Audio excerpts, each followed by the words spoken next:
Bueno, pues para hoy tenemos como siempre, pero ahora está un poco más extraña la cosa. Voy a comenzar por hacerle al grupo una pregunta. ¿Alguno de ustedes sabe de dónde proviene el principal creador de ciudades en el noroeste mexicano de principios de mediados del siglo XVII y principios del XVIII?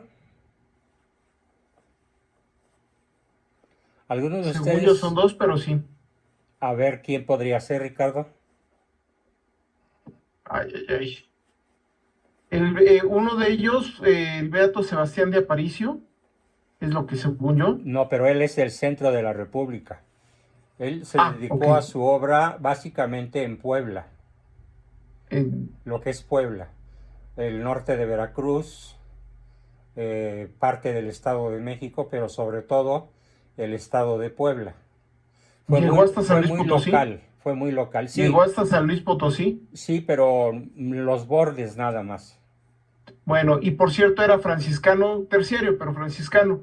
Y el que estuvo por allá fue también otro franciscano, también fue, y también español, creo que se llamaba Fray Junípero Serra, creo, o algo así, ¿no?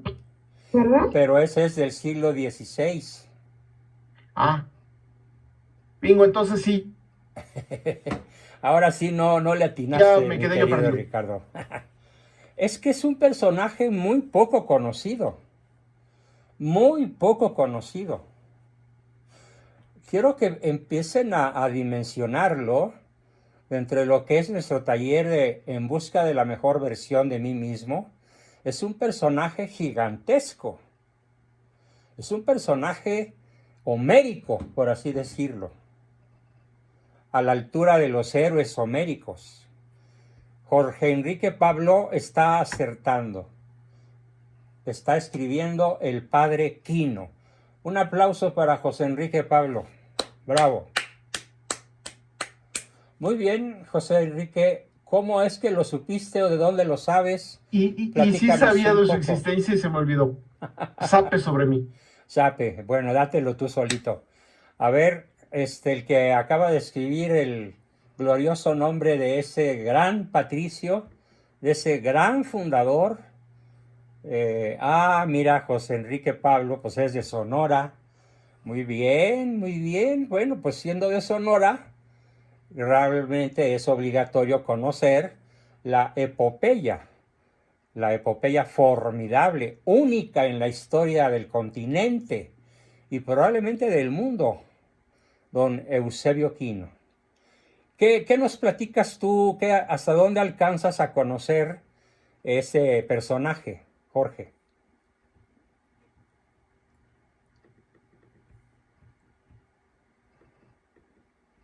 Si andas por ahí, platícanos. Sí, lo único que puedo yo comentar es que pues trabajó por todo lo que es el noroeste, hasta California, por allá.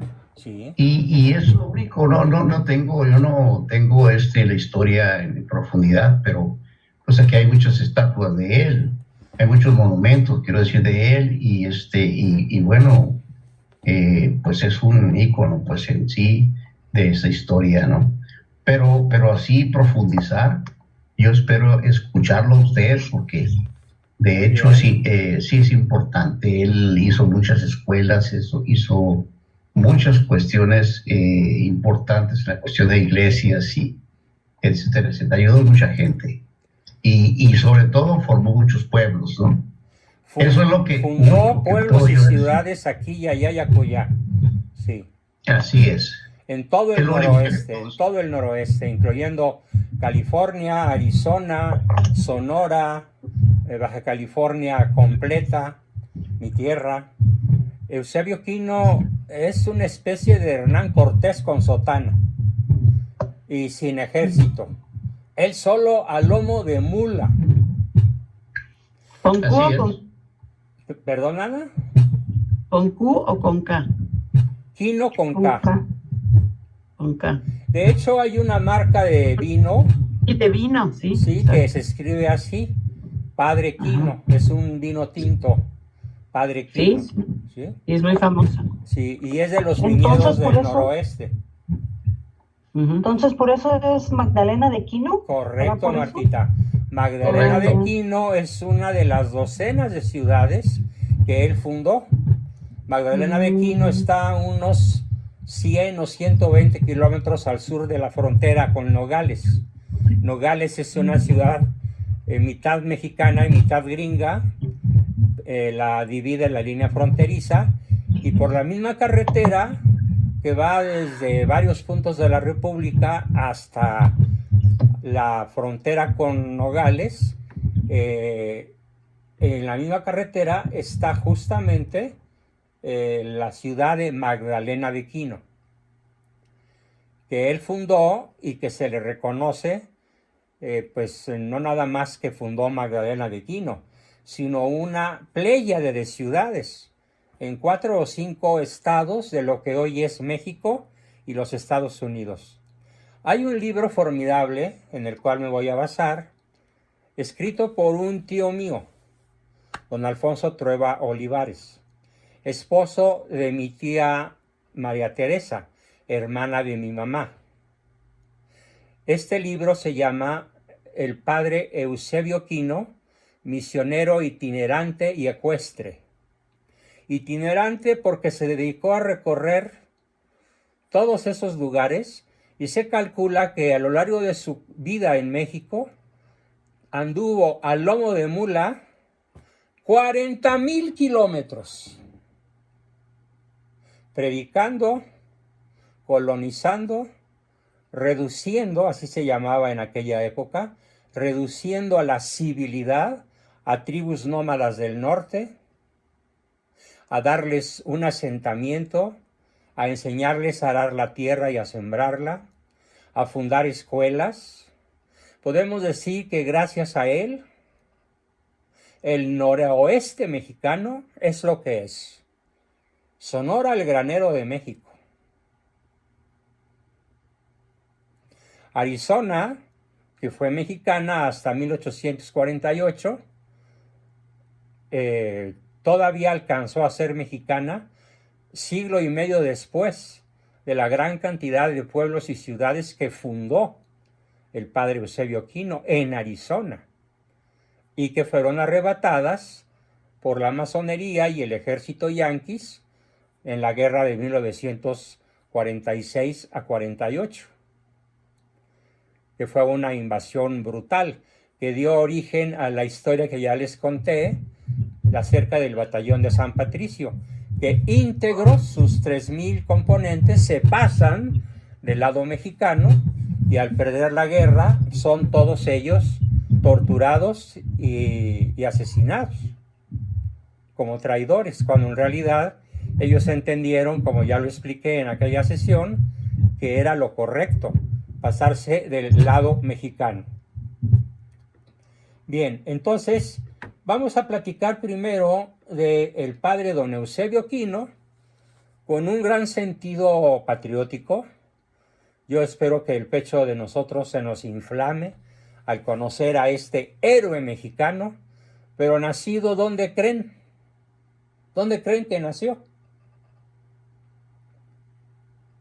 A ver, ¿se aceptan apuestas? España. No, no España. nació en Él era España. italiano, no, No nació en era España. italiano. Tampoco era italiano. No, portugués. No. Bueno, ya fallaron 3 intentos. Nació en Austria. En Austria. En un lugar austriaco que es completamente montañoso, que se llama el Tirol, que está considerado como el paraíso para esquiadores, senderistas y montañistas, porque no hay un solo metro cuadrado en el Tirol austriaco que sea una planicie. Todos son picos, casi siempre llenos de nieve. Pero los terrenos fértiles que se han logrado recuperar a la nieve son de una fertilidad extraordinaria, porque nunca falta el agua, que baja de las montañas en cantidades industriales y que ha sido canalizada y aprovechada como ningún otro lugar en Europa. El Tirol queda al sur de Austria, al norte de Italia, cerca de Alemania, para que lo ubiquen. Es más, pueden entrar a un programa de internet que se llama Mapas y localizar con precisión el Tirol austriaco. Pues de ahí viene el padre don Eusebio Quino.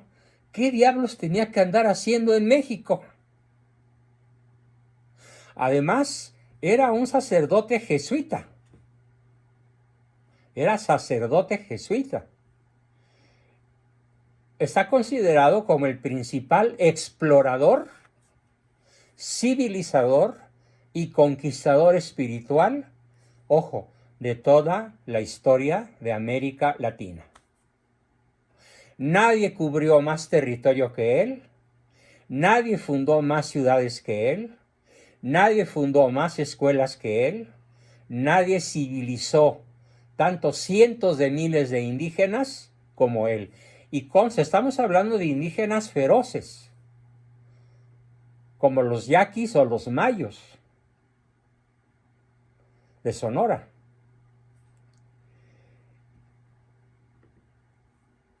Eran, digamos que comparativamente con los aztecas, que eran crueles y guerreros, los aztecas eran chaparritos, eran de poca montura física, y en cambio la indiada yaqui y mayo, el índice de estatura promedio era de 1,80.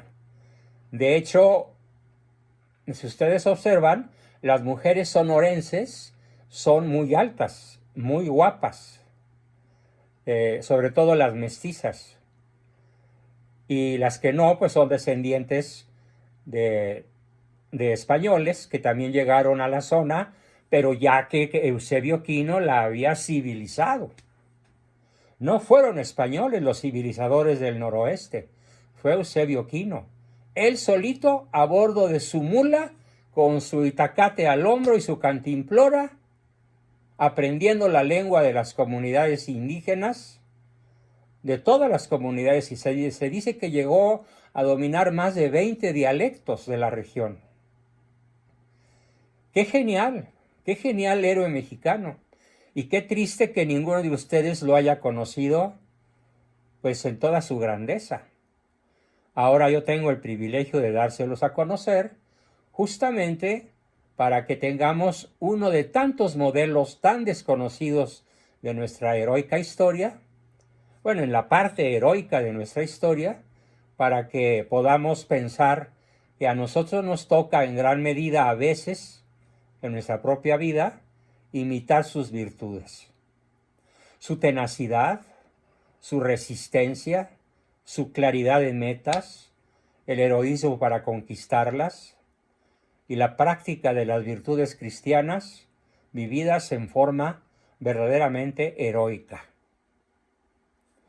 Se dice que no ha sido canonizado porque sería una cuestión política, muy mal vista por la masonería mexicana.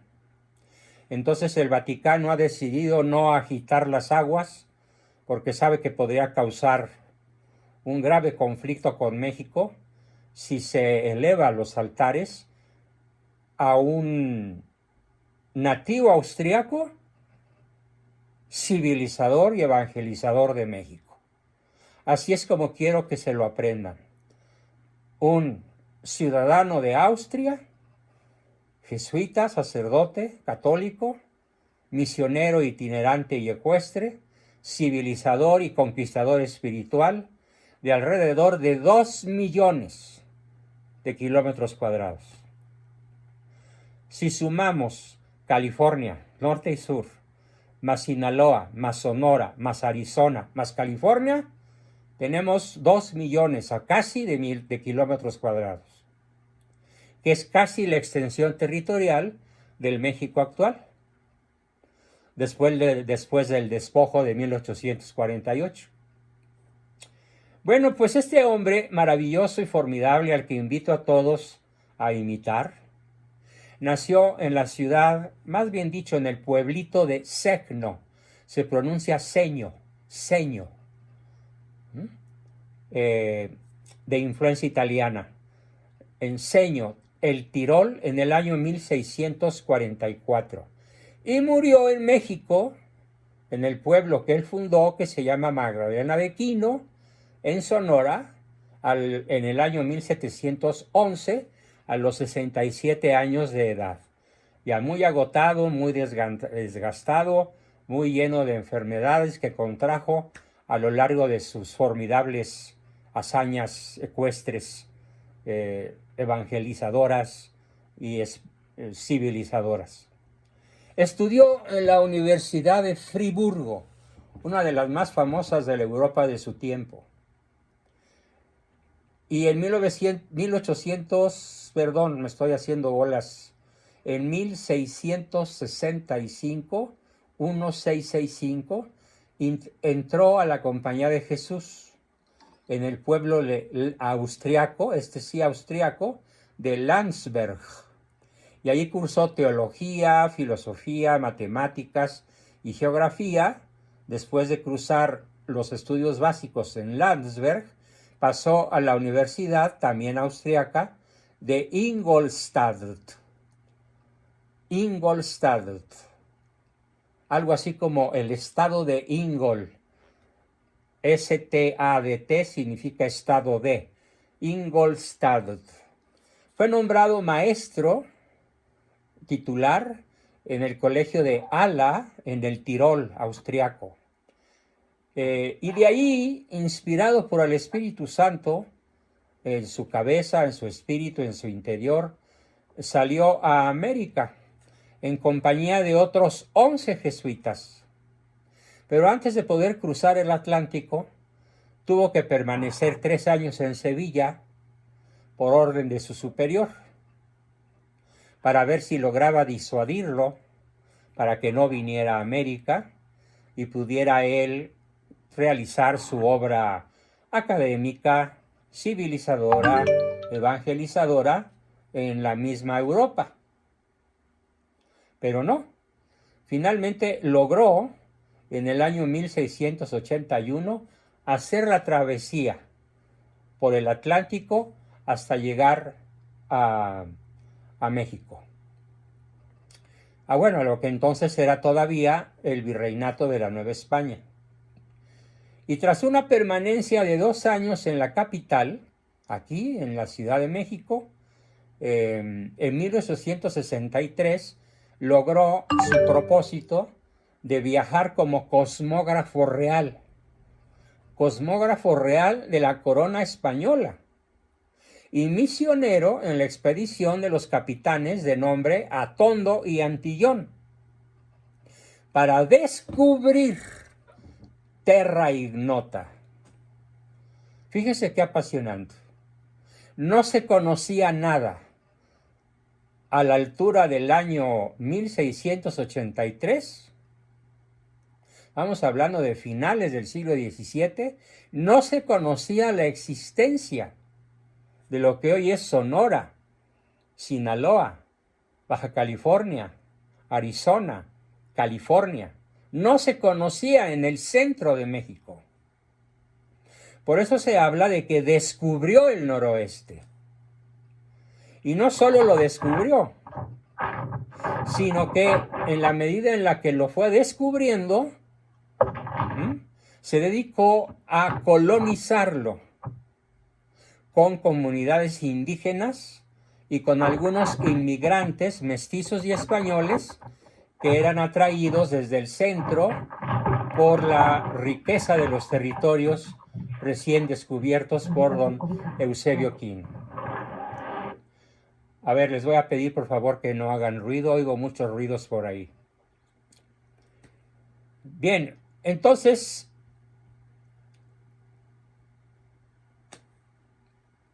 en los primeros viajes no lograron grandes resultados, pero terco, necio más bien tenaz que necio o terco, el padre Quino insistió por su cuenta ante el virrey de la Nueva España en la necesidad de colonizar esas regiones, agrestes, salvajes, llenas de tribus no antropófagas, pero guerreras y conquistadoras.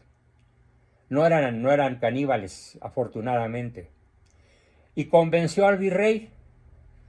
Y el virrey de ese tiempo lo apoyó para que se lanzara al descubrimiento de Sonora, Sinaloa y Arizona, que eran tierras desconocidas de millones de kilómetros cuadrados, para enriquecer, engrosar las posesiones del virreinato de la Nueva España. En 24 años que duraron sus travesías por el noroeste, realizó a lomo de mula, no en carruajes, no en carretas, no en caballos, en mula.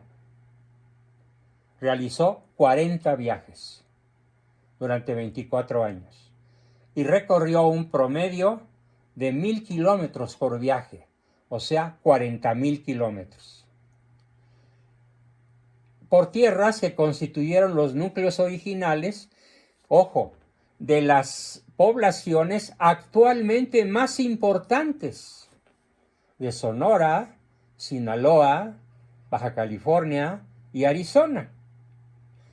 En esas regiones, el padre Quino se las arregló para introducir la ganadería. Ustedes saben de la fama que goza la carne que exporta desde Sonora, el estado de Sonora, a toda la República. La carne de vaca, la carne que comemos en grandes partes de la República Mexicana, no solamente viene de los Estados Unidos, sino de Sonora. Y Sonora toda ella es un vergel, a pesar de su territorio semiárido. No se diga Sinaloa. Él enseñó a los naturales, a los indígenas, el cultivo de la tierra, creando una inmensa riqueza. Y solo con su perseverancia e ingenio y el trabajo de los indios más inteligentes, recién adoctrinados en la fe católica, logró en esas cabalgatas de 40,000 kilómetros descubrir la península baja californiana, mi tierra, realizó mapas, escribió sobre los cometas, pero sobre todo fundó pueblos e incorporó a México, incorporó al virreinato de la Nueva España, todo Baja California, todo Sonora y todo Arizona. Él incorporó esos territorios formidables, riquísimos, a la corona española. El padre Eusebio Quino. ¿Quién conocía de ustedes esta hazaña, incluyendo a mis amigos sonorenses? ¿Quién conocía todo esto? Yo sabía algo, pero no sabía que era austriaco, ¿eh? Sí, el padre Quino es una hiperleyenda. Yo creí que era español. No, austriaco del Tirol. No, eso es una sorpresa muy interesante. Muy. En los 3 años que estuvo detenido en España, sin el permiso de viajar, fue cuando aprovechó para aprender español castizo. Uh-huh. De no haber sido providencialmente detenido ahí, probablemente no hubiera aprendido español, pero lo aprendió. También le atribuyen mucho lo del cultivo de la uva, ¿no? Sí, muchísimos lugares vitivinícolas son creación de él. Uh-huh. Sí, incluso había un vino antes, que cuando empezó a introducirse el vino en México, ¿no? Cuando yo era más chico, adolescente, era la botella garrafa tipo californiana, sí, que usaba en esos años, y le decían, el vino se le puso Padre Quino. Sí, de hecho Y todavía existe, ¿eh? Todavía existe. Ah, no lo he visto. Y siempre decían, la campaña de publicidad era muy con la rima de Padre Quino que Padre Vino. Sí, no, Padre Quino, qué rico vino. Oh, qué rico. No qué padre vino, sino qué rico vino. En Tijuana tienen una estatua del Padre Quino y no nada más en Tijuana, en otras muchas partes del noroeste. Podemos decir que los habitantes de esos lugares en gran medida sí conocen la biografía, tal vez no en el detalle que la estoy yo planteando, pero sí conocen quién fue ese gran héroe austriaco-mexicano.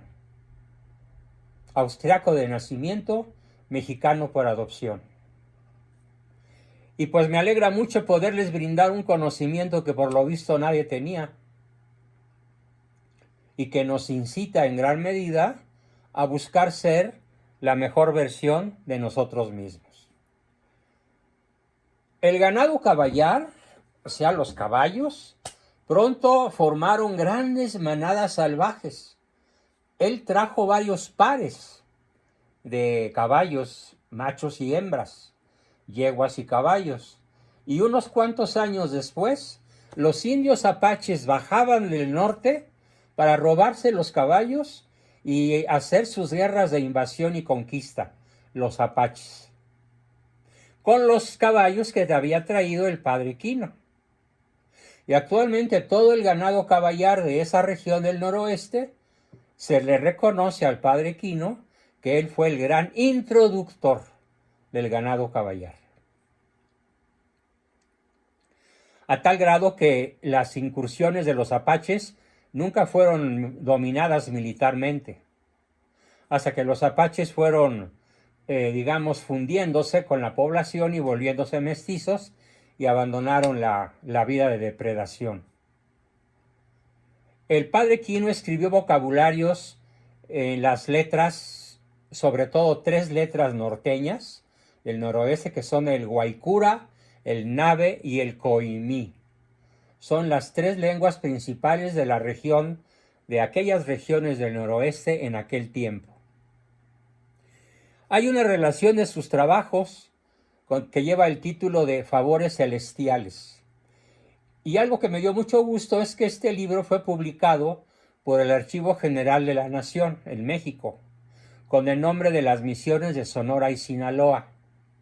Y lo hizo la Universidad Nacional Autónoma de México y fue publicado en 1959. O sea, la universidad, la UNAM, no es ajena al conocimiento profundo de una vida tan valiosa.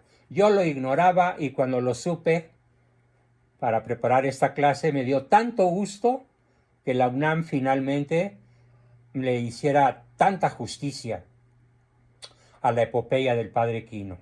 De no haber sido por la UNAM, probablemente gran parte de sus hazañas todavía serían desconocidas. De hecho, es en 1960, cuando yo cumplo 17 años, cuando mi tío Alfonso Trueba Olivares se dedica a escribir su famoso libro, El Padre Quino, misionero itinerante y ecuestre, y ahora comprendo que se basó en las investigaciones de la UNAM.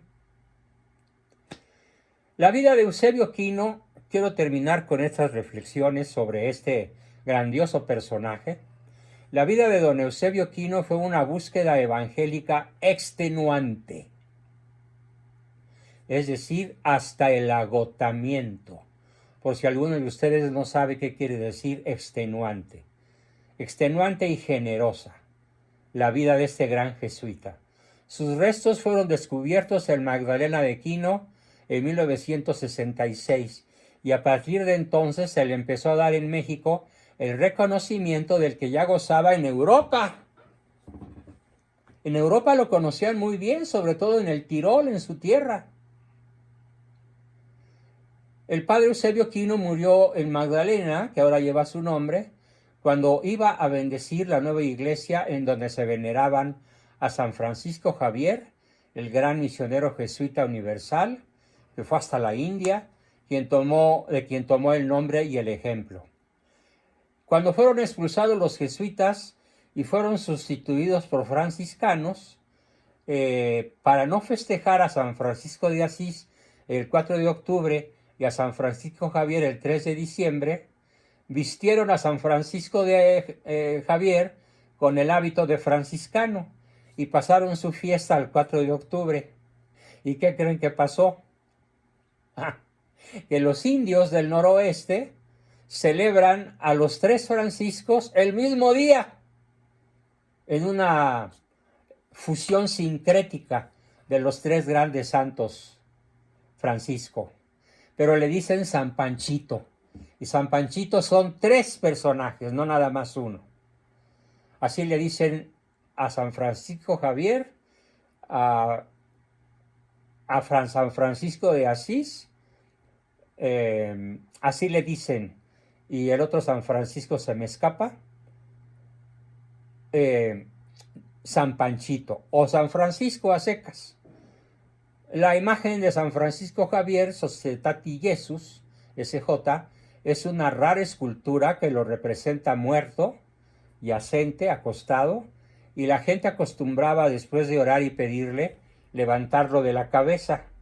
Su peso es regular, puesto que es una talla de madera. Y aquí viene una anécdota milagrosa que pudo constatar personalmente el multicitado tío mío, don Alfonso Trueba. Cuando el santo acepta la oración, la carga de levantarlo es sumamente ligera. No pesa nada. Y cuando el santo rechaza la petición del feligrés, la carga llega a ser tan pesada que el feligrés no la puede levantar. Y en este caso, la impotencia y el llanto, y la reflexión y el arrepentimiento no se hacen esperar. Y con la contribución y la oración apropiadas, el feligrés devoto de San Panchito, el feligrés devoto del Padre Quino, logra finalmente el objetivo de poder levantar la imagen y que el favor espiritual le sea concedido, y a veces incluso el favor material. Bien, pues hasta aquí la formidable historia del Padre Quino, y nos queda unos minutos para completar esta maravillosa vida con otras 12 vidas. A ver, pregunto al grupo, ¿quién mandó traer a México los primeros 12 franciscanos, que son los responsables de la evangelización de México durante los primeros 3 siglos, de 1524 a 1824? ¿Quién los mandó traer? Hernán Cortés. Correcto, Pati, muy bien. Hernán Cortés los mandó a pedir a la corona española. ¿Conoces el nombre de alguien de ustedes? ¿Conoce el nombre de alguno de ellos?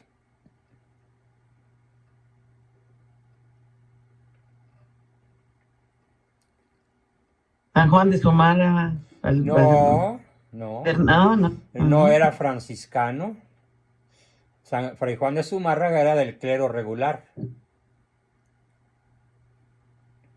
Y no fue traído por Cortés. No vino en el grupo que se conoce como el grupo de los 12 evangelizadores. Doctor Fray Antonio de Segovia. A ver, Fray Antonio de Segovia.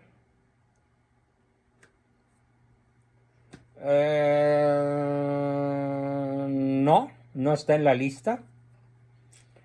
Voy a mencionar sus nombres. Margil de Jesús tampoco, doctor. Fray Margil de Jesús. Fray Antonio Margil de Jesús. No está en la lista de los primeros 12. Él vino mucho después. Ajá. Gracias. Fray Andrés de Olmos. A ver, requiso la lista. No, tampoco Fray Andrés de Olmos. Ahí les van los nombres. Son los fundadores espirituales de México. Por favor, quiero que se aprendan este título. Los 12 nombres que voy a mencionar a continuación son los fundadores espirituales de nuestra patria mexicana. Si México todavía hoy, al menos de manera sedicente, dice él que es católico, si la fe católica todavía, al menos de nombre, al menos de intención, es practicada según el INEGI por el 92% de la población, ¿a quién se lo debemos? A ellos. Aparte de lo que ya mencioné que hizo el padre Eusebio Quino. Estos formidables 12 misioneros, españoles todos, vivían en el pequeño convento de Francisco del Berrocal, en un pueblo que se llama Belvis de Monroy, del que salieron para evangelizar la Nueva España. Por orden del rey, don Carlos I, y llegaron pedidos por Hernán Cortés al reino de España, de la Nueva España, el 13 de mayo de 1524. Fíjense, va a ser exactamente 500 años, este próximo 13 de mayo. En esa semana haremos una ceremonia muy especial en nuestros grupos, en honor a este formidable grupo de 12 héroes, conquistadores del alma mexicana, sobre todo de los indígenas de todo el territorio, porque ellos no nada más anduvieron en el noroeste como Fray Eusebio, ellos se desparramaron por todo México, cubriendo casi 5 millones de kilómetros cuadrados que en aquella época tenía el virreinato de la Nueva España. Ellos son el más famoso de todos, Fray Martín de Valencia.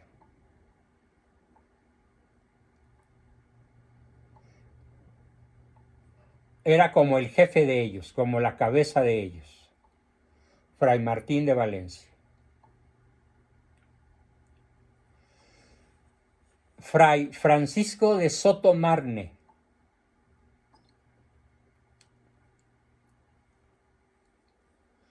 Fray Martín de Jesús, que también se conoce con el nombre de Fray Martín de la Coruña. Fray Juan Juárez. Fray Antonius de Ciudad Rodrigo. El más interesante y apasionante de todos ellos, Fray Toribio de Benavente, también conocido con el sobrenombre de Motolinía.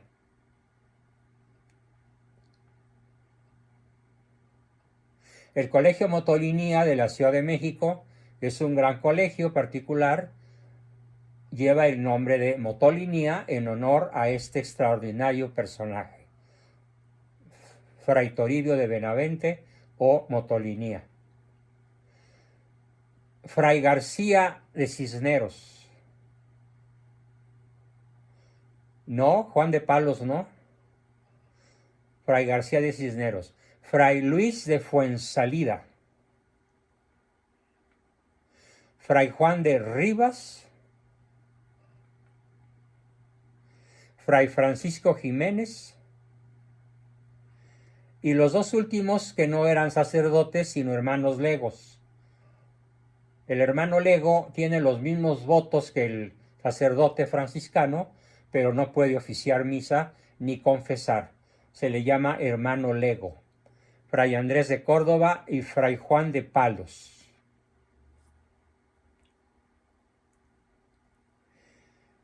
Ellos llegaron a México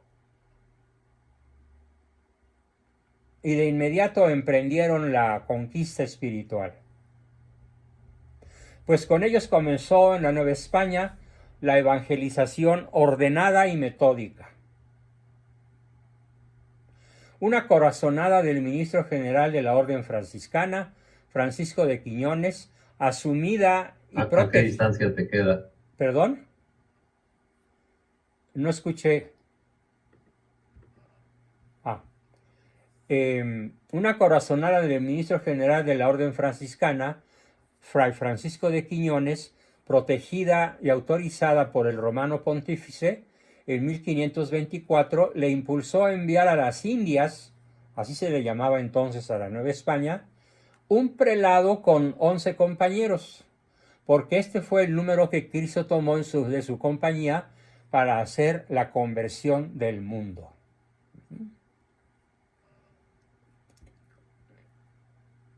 En un momento más me hacen todas las preguntas que quieran. La prelacía, o sea, el comando del grupo, recayó sobre la extraordinaria personalidad de Fray Martín de Valencia. Ya dije los nombres, se desparramaron cada uno en un lugar distinto. Por ejemplo, Luis de Fuensalida en Michoacán, Fray Juan Rivas, defensor del mantenimiento del espíritu de la reforma religiosa. Francisco de Jiménez se ordenó en México de sacerdote, que era un hábil canonista. Fray Juan de Palos murió en la Florida, allá andaba evangelizando en el territorio actualmente conocido como la Florida, USA. Fray Antonio de Ciudad Rodrigo, quien se distinguió como hábil gobernante oficial y defensor de los derechos de los indígenas. Y el principal, Fray Toribio de Benavente o Motolinía, fino observador de la naturaleza y de las costumbres de los nativos e infatigable escritor. O sea, una pléyade, no solamente de santos, sino de genios, de científicos, de exploradores, de mártires, de personas que trabajaron por el Evangelio de manera extenuante durante toda su vida, desde que pisaron suelo mexicano hasta que entregaron su alma a Dios. Fueron fieles a la consigna de nunca renunciar a la pobreza franciscana. Ahora quiero que imaginen con su mente lo que voy a explicar a continuación. Quiero que se lo imaginen en todo su rigor, en toda su crudeza y en toda su grandeza. Al desembarcar en Veracruz, después de una larga travesía marítima, recorrieron a pie y descalzos los 400 kilómetros que separan el puerto de Veracruz de la Ciudad de México. A pie y descalzos, suplicando al Espíritu Santo y a todos los santos del cielo que les diera el vigor, la inteligencia, la sabiduría y la capacidad para convertir a la fe católica a un territorio de casi 5 millones de kilómetros cuadrados. Y lo lograron.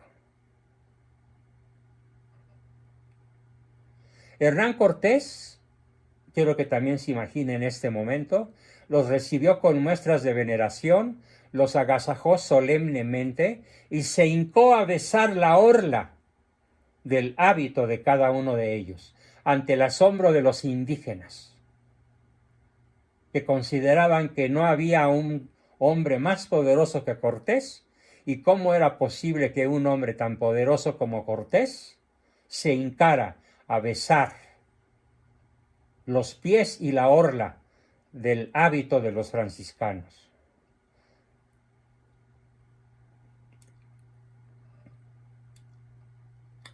¿Qué significa motolinía? Motolinía quiere decir pobre. Pobre. Pobre en grado extremo. Los indígenas les llamaron pobres, pero no en el sentido despectivo, sino con un enorme dejo de admiración. Los pobres franciscanos que vinieron a conquistar lo que ahora es México para Cristo, para Dios, para la fe católica. Bien, yo espero que la narración de hoy los mueva a todos a reflexionar en esta Semana Santa sobre esto que les he participado, que investiguen en la red, que no se queden con lo que yo les he transmitido. Yo voy a enviar varias ligas para que naveguen sin naufragar y se metan entre pecho y espalda y en su cabeza y en su corazón un conocimiento tan bello, tan apasionante, tan contundente, que puede cambiar de una manera sumamente positiva la vida de todos nosotros. Bien, pues con eso termino mi exposición y pasamos como siempre en esta ocasión a un muy breve periodo de preguntas, dudas y aportaciones. ¿Quién quiere comenzar?